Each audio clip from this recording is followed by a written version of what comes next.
Welcome to the deep dive. We're here to peel back the layers on things we often just assume and find the surprising truths hidden underneath. Yeah. So today we're diving into something super common in relationships, right? That scenario where maybe one partner feels like the other's libido is just always on in hyperdrive, Mhm. while theirs is, let's say, maybe running on a different schedule. It causes a lot of confusion, sometimes frustration. You know the feeling? Oh, absolutely. It's a classic dynamic. And our mission today really is to get past just saying, oh, he wants more sex or she wants less. Right. We're going to use some pretty solid research to uncover what might actually be happening for both people when it comes to physical intimacy. Okay. The aim is really to give you, our listener, a clearer lens, maybe help you navigate those common misunderstandings a bit better. Exactly. And look, we get that sometimes the roles are reversed, you know? But for this particular deep dive, we're focusing on what the research shows is more common, which is often the wife feeling she wants less physical intimacy than her husband might seem to. Yeah, that's the trend we're exploring based on the data we have. But here's the kicker, and this is what I found really eye-opening.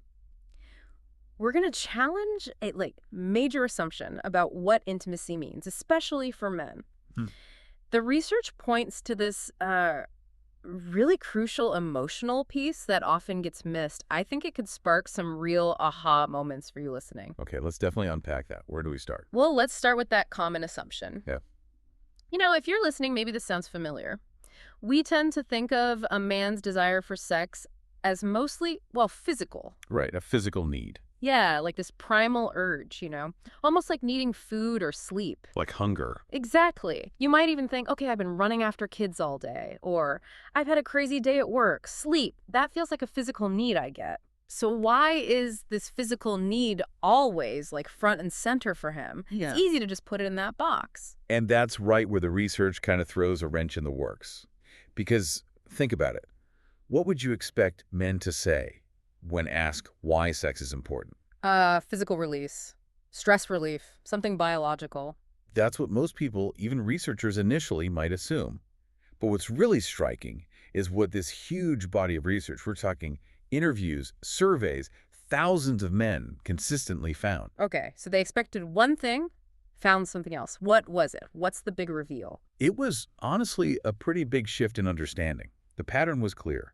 For the men surveyed, the importance of sex often had, and I'm quoting here, very little to do with the physical act itself. Wow. Okay, wait. Now, that's not saying the physical isn't there, of course. Yeah.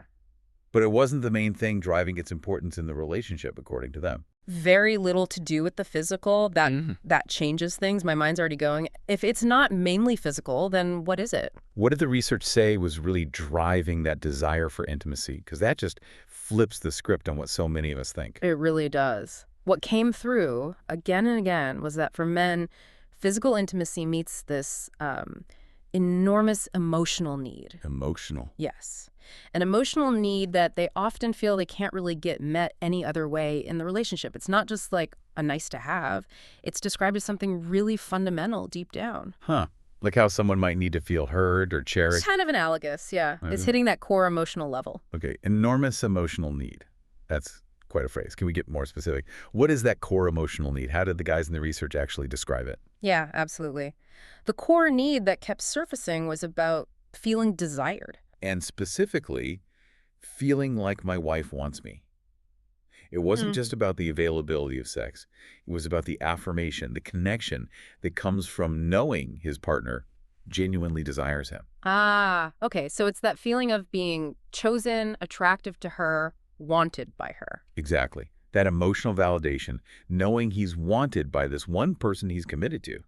That's incredibly powerful, deeply satisfying for a man, according to this data. And here's where it gets even more interesting, right? Because the sources say this feeling, this emotional need, it doesn't just stay in the bedroom. No, not at all. When a man feels genuinely desired by his partner, apparently it creates this positive ripple effect through his whole life. That's right. It gives him a sense of confidence, sort of a sense of well-being, and it's not just ego, it's tied to his core self-worth.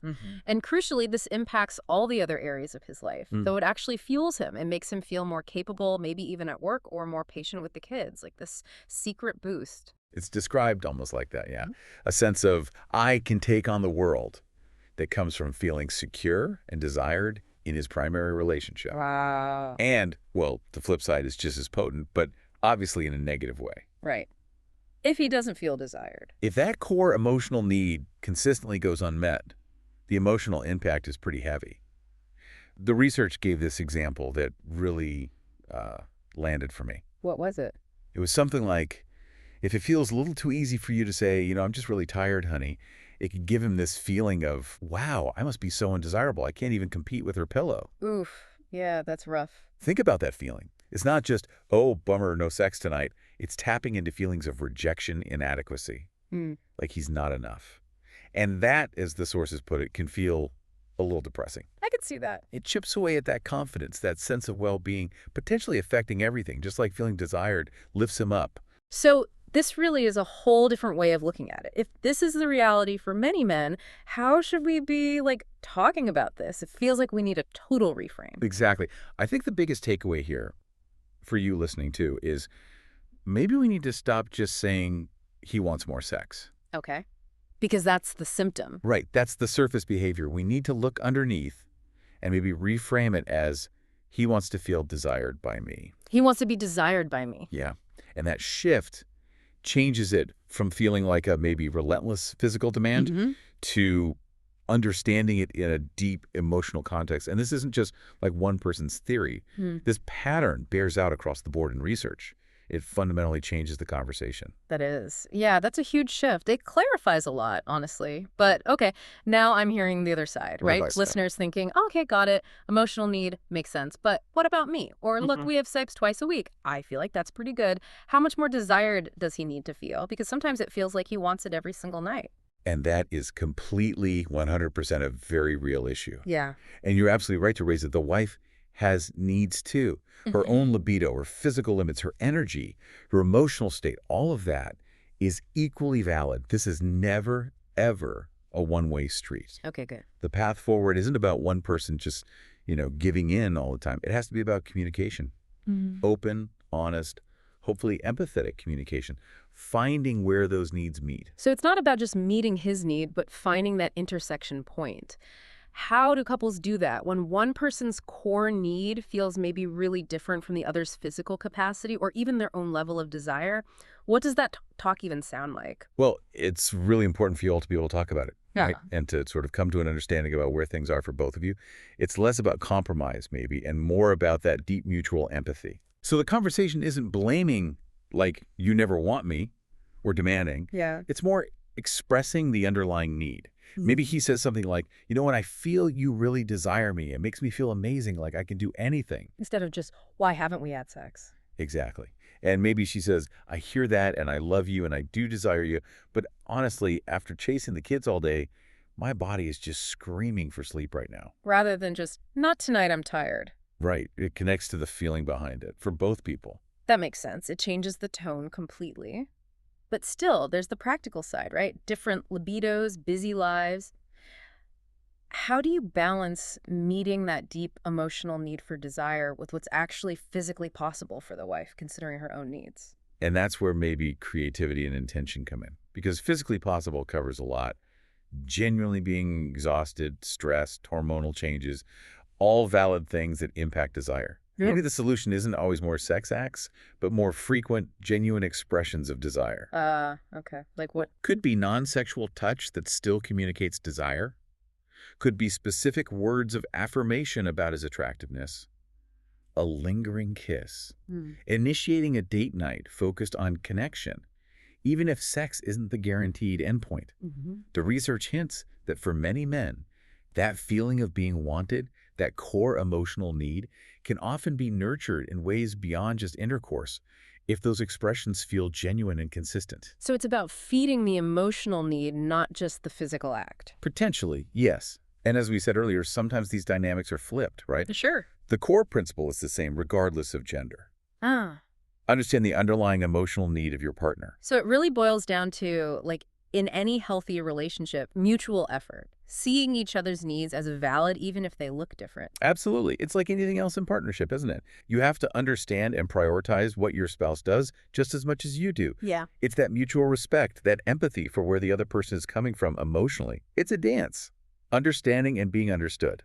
That's so important because it's way too easy to get judgmental, isn't it? Hmm. To hear he wants more sex and immediately think, ugh, that's all he cares about. Or he doesn't really care about me, just the physical release. Right. But this whole deep dive has been about saying, hang on, realize that's probably not it.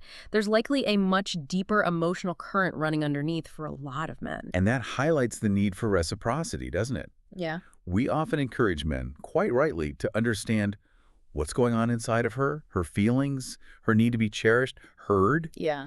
This research strongly suggests women need to extend that same empathetic lens to men regarding their emotional needs connected to intimacy. It's really about mutual understanding and respect. Okay. Both partners trying to truly see and meet each other, understanding that beneath a lot of what look like physical requests are these deeply human emotional needs. Wow. Okay, so wrapping this up, this deep dive has definitely reframed what a lot of us might see as just a physical demand. What we've uncovered is that for many men, it's tied to this profound emotional need to feel desired. And that feeling, or the lack of it, impacts everything, their confidence, their well-being, way beyond the bedroom. It's a powerful realization, I think. And it can really change how you communicate, how you connect. Absolutely. Imagine, if you're listening, how reframing this, seeing it as an emotional need rather than just a physical urge, could shift things in your own relationship. It's about looking deeper, isn't it? Right. Recognizing the language being spoken underneath the surface request. So we'll leave you with this to chew on. If understanding desire as an emotional language can unlock so much understanding for one partner, what other so-called physical needs or simple requests in our relationships might actually be speaking a deeper emotional truth, just, waiting for us to really listen?